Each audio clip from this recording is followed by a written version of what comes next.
Friends, welcome on my channel psychology world. और यहाँ हम बात कर रहे हैं रिसर्च मेथडोलॉजी एंड स्टैट्स की। और आज की इस वीडियो में हम बात करेंगे टाइप्स ऑफ सैम्पलिंग के बारे में।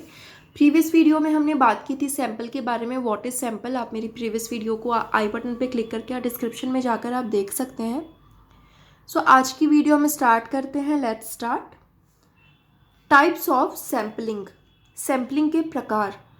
सबसे पहले तो सैम्पलिंग को दो भाग में बांटा गया है, दो पार्ट्स में डिवाइड किया गया है, संभाव्यता प्रतिदर्श और असंभाव्यता प्रतिदर्श, probability sample and non probability sample.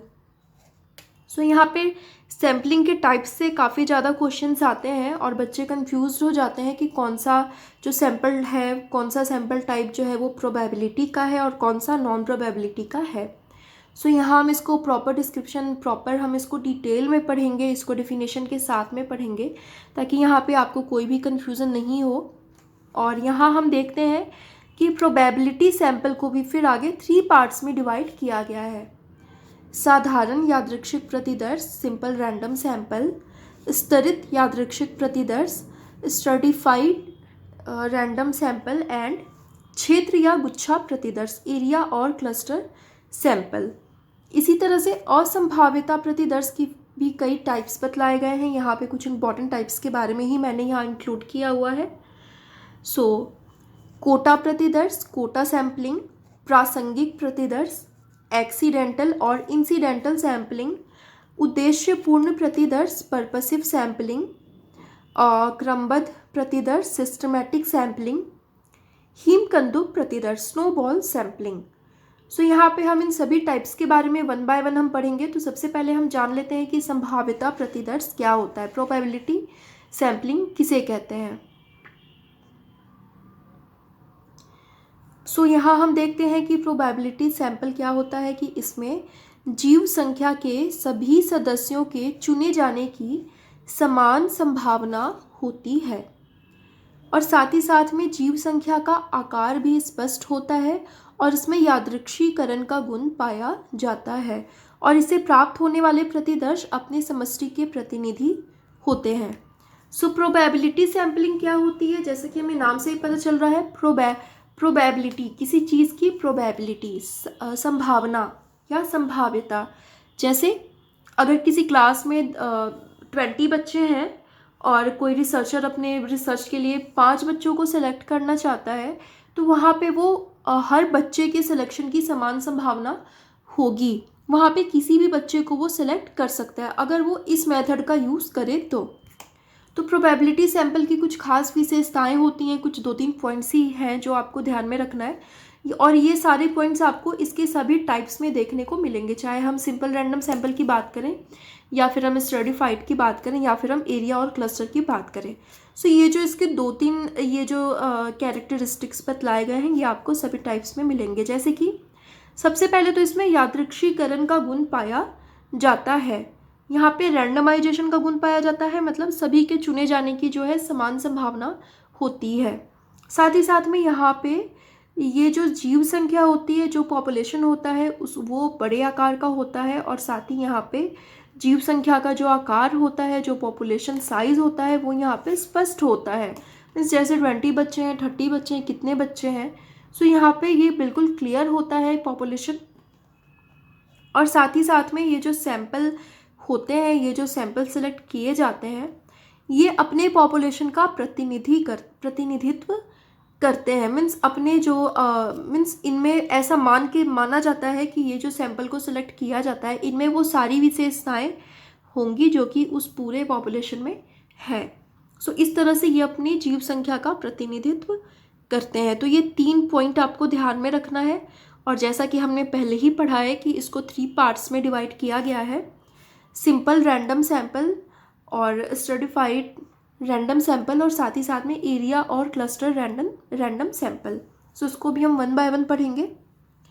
हम बात करते हैं सिंपल रैंडम सैंपल की, साधारण यादृच्छिक प्रतिदर्श। इसमें हम देखते हैं कि यह जीव संख्या से प्रत्येक व्यक्ति को चुनने का ऐसा ढंग है जिसमें जीव संख्या के प्रत्येक व्यक्ति के चुने जाने की संभावना बराबर होती है और किसी एक व्यक्ति का चयन किसी दूसरे पे आधारित नहीं होता है बल्कि स्वतंत्र होता है। और ये डेफिनेशन गिलफोर्ड के द्वारा 1956 में दी गई थी और ये आपको ध्यान में रखना है। मैं एक बार फिर से रिपीट कर देती हूँ। यह जीव संख्या से प्रत्येक व्यक्ति के चुनने का ऐसा ढंग है जिसमें जीव संख्या के प्रत्येक व्यक्ति के चुने जाने की संभावना बराबर बराबर होती है और किसी एक व्यक्ति का चयन किसी भी तरह से अन्य दूसरे व्यक्ति के चयन से जुड़ा हुआ नहीं होता। क्योंकि हम प्रोबेबिलिटी सैंपल के अंतर्गत इसका ही सब टाइप पढ़ रहे हैं, इसलिए ये कुछ हमें प्रोबेबिलिटी सैंपल की तरह ही लगता है, क्योंकि इसमें भी वो सारे विशेषताएं पाई जाती हैं जो कि प्रोबेबिलिटी सैंपल में पाई जाती हैं। सो ये इसकी डेफिनेशन हो गई। आई होप आपको ये क्लियर हो गया होगा।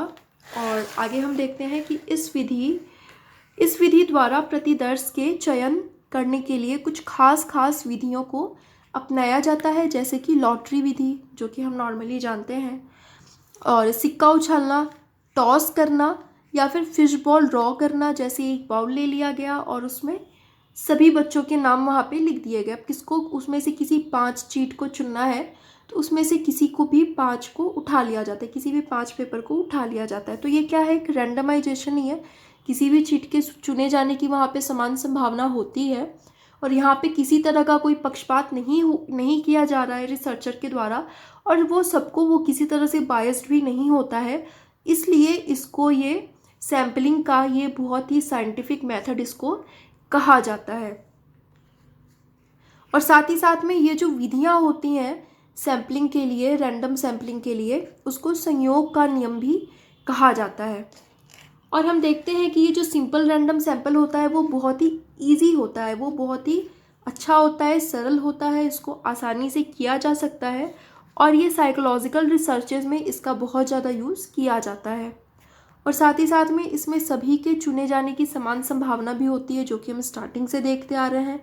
यहाँ पे जो सिलेक्शन होता है वो बिल्कुल स्वतंत्र होता है। ऐसा नहीं है कि एक बच्चे को चुन लिया तो दूसरे बच्चे को उससे रिलेट करके चुनेंगे, ऐसा नहीं है।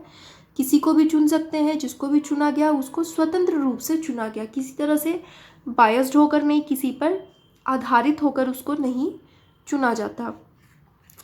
आगे देखते हैं कि ऐसे प्रतिदर्श अपनी जनसंख्या के प्रतिनिधि होते हैं और साथ ही साथ में ऐसे प्रतिदर्श पर आधारित अध्ययन का समानवीकरण भी किया जा सकता है। सो यहाँ पे ये इसकी कुछ मेरिट्स या फिर इसके कुछ कैरेक्टरिस्टिक्स के बारे में बताया गया है।